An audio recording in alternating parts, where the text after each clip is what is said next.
ઈડર પોલીસે ઉમેદપુરાની સીમમાં આવેલા એક ખેતરમાંથી ₹11.39 લાખનો 114 કિલો ગાંજો ઝડપી પાડ્યો છે. પોલીસે ગેરકાયદેસર વાવેલા લીલા અને સૂકા ગાંજાના 187 નંગ છોડનો મુદ્દામાલ જપ્ત કર્યો છે. બે ઇસમોને NDPS હેઠળ ગુનો નોંધી કાયદેસરની કાર્યવાહી હાથ ધરી છે. પોલીસે બંને આરોપીના રિમાન્ડ મેળવવા કોર્ટમાં રજૂ કરવાની તજવીજ હાથ ધરી છે.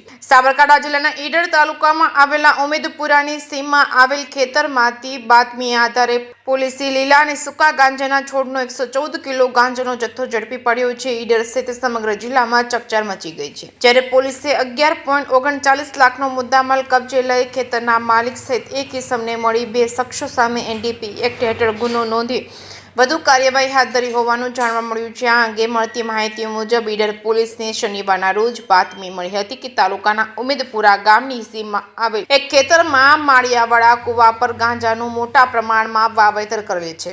ત્યારે આ બાબતને બાતમી આધારે ઈડર પોલીસ સ્ટેશનના PI ચેતનસિંહ રાઠોડ અને તેની ટીમના માણસોએ રાત્રિના સુમારે સરકારી પંચોને રાખી બાતમીવાળા ઠેકાણા પર રેડ કરી. જે રેડ દરમિયાન બે શખ્સોના નામની બાતમી મળી હતી. તેમાંથી એક ખેતરનો માલિક મહેન્દ્ર જયંતિભાઈ પટેલ અને બીજો ભાગ્યો કુંભાભાઈ કસનાભાઈ નાગોતર રહે ચંદ્રાણા તેમજ મળી આવ્યા હતા. આ બંનેની સાથે રાખી પોલીસે કબજા ભોગવડાના કુવાના બાજુમાં આવેલા ખુલ્લી જગ્યામાં તપાસ કરતા ગેરકાયદેસર લીલા ગાંજાના છોડ ઉગાડેલ હોય સૂકા ગાંજાના મૂળિયાથી ઉખાડી રાખેલ કુલ 187 છોડ સ્થળ પરથી મળી આવ્યા હતા. તેનું વજન 114 કિલો હતો. 41 ગ્રામ જથ્થો જેની કિંમત ₹11,39,960ના માદક પદાર્થનું વગર પાસ પરમિટે ગેરકાયદેસર વાવેતર કરતા હતા. પોલીસે ઝડપી પડ્યા હતા. બે આરોપીને તેમજ તેને જેલના સળિયા પાછળ ધકેલ્યા હતા. બંને આરોપીઓના રિમાન્ડ મેળવવા ઈડર કોર્ટમાં રજૂ કરવાની તજવીજ હાથ ધરી હોવાનું સૂત્રો પાસેથી જાણવા મળ્યું છે.